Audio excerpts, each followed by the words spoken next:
ഈ ജീവിതത്തിൽ നമുക്ക് കിട്ടുന്ന ഓരോ നിമിഷങ്ങളും നമ്മളെ രക്ഷിതാക്കളുടെ ത്യാഗ. ആ വാപ്പയും ഉമ്മയും അനുഭവിച്ച നൊമ്പരങ്ങളും കഷ്ടപ്പാടുകളും ആയുസ്സിൽ ഏതെങ്കിലും ഒരു സമയത്തൊരു വീഡിയോ ആയിട്ട് നിങ്ങൾക്ക് കാണാൻ പറ്റിയിരുന്നെങ്കിൽ ആ വാപ്പാന്റെ ഉമ്മാന്റെ കാല് പിടിച്ച് കരഞ്ഞ് കാല് കഴുകിയ വെള്ളം കുടിക്കാൻ പോലും നമ്മൾ തയ്യാറാവും. ഇപ്പോഴും ഈ ഇരിക്കുന്ന പല മക്കളുടെയും വാപ്പാര് ഈ കൂട്ടത്തിലില്ല, ഉമ്മമാര് ഈ കൂട്ടത്തിലില്ല. എവിടെയോ കിടന്ന് ചോര നീരാക്കുന്നവനാ നിങ്ങളെ വാപ്പ. വിദേശ രാജ്യങ്ങളിൽ അറബികളുടെ ആട്ടും തുപ്പുമേറ്റ് ചുട്ടുവൈത്ത മണലാരണ്യത്തിൽ കിടന്നുറങ്ങുന്ന ഒരു വാപ്പാനെ മനസ്സിലാലോചിച്ചിട്ടുണ്ടോ നിങ്ങൾ?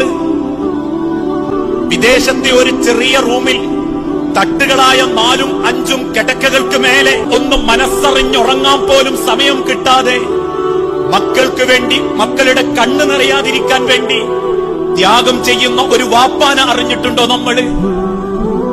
ഇന്ന് കാണുന്ന നിങ്ങളുടെ ജീവിതത്തിന്റെ ഓരോ നിമിഷങ്ങളും, ഈ ആരോഗ്യവും നിങ്ങളുടെ മാതാപിതാക്കള് നിങ്ങൾക്ക് വേണ്ടി മാറ്റിവെച്ച ജീവിതമാണ്. അവര് തന്നതേ നിങ്ങൾ തിന്നിട്ടുള്ളൂ. അവരെങ്ങാനും ഒരു നിമിഷം വേണ്ട എന്ന് തീരുമാനിച്ചിരുന്നെങ്കിൽ അതോടെ തീരും നമ്മുടെ ജീവിതം.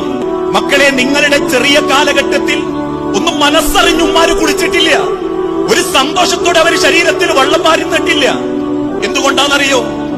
നിങ്ങളെ കിടത്തിപ്പോയ ബെഡിലേക്ക് ഒരു തുണിയെങ്ങാനും പറന്നു വീണാൽ എന്റെ മകന്റെ ജീവൻ പോകും, മകളുടെ ജീവൻ പോകും എന്ന പേടി കൊണ്ട നിങ്ങൾക്കാവശ്യമായ ഭക്ഷണവും വെള്ളവും തന്ന് ഈ കാണുന്ന കോലത്തിലെത്തിച്ച നിങ്ങളുടെ ഉമ്മ നട്ടപ്പാതിര നേരത്ത് ക്ഷീണിച്ച് തിരിച്ചു വന്നാലും വീട്ടിൽ കയറി ഉറങ്ങിക്കിടക്കുന്ന മക്കളുടെ ആവശ്യങ്ങൾ ചോദിച്ചറിഞ്ഞ് നേരം വെളുക്കുമ്പോഴേക്കും ഇറങ്ങിപ്പോകുന്നതിന്റെ മുൻപ് ആ മക്കളുടെ ആവശ്യത്തിനുള്ളത് ഉമ്മാനെ ഏൽപ്പിച്ചു പോകുന്ന വാപ്പ, ആ വാപ്പനെയും ഉമ്മനെയും ചിന്തിക്കുകയോ പ്രാർത്ഥിക്കുകയോ ചെയ്യുന്നില്ലെങ്കിൽ പിന്നെന്ത് നേട്ടാ മക്കളെ ആ വാപ്പാക്കും ഉമ്മാക്കും നിങ്ങൾക്ക് തിരിച്ചു കൊടുക്കാനുള്ളത്?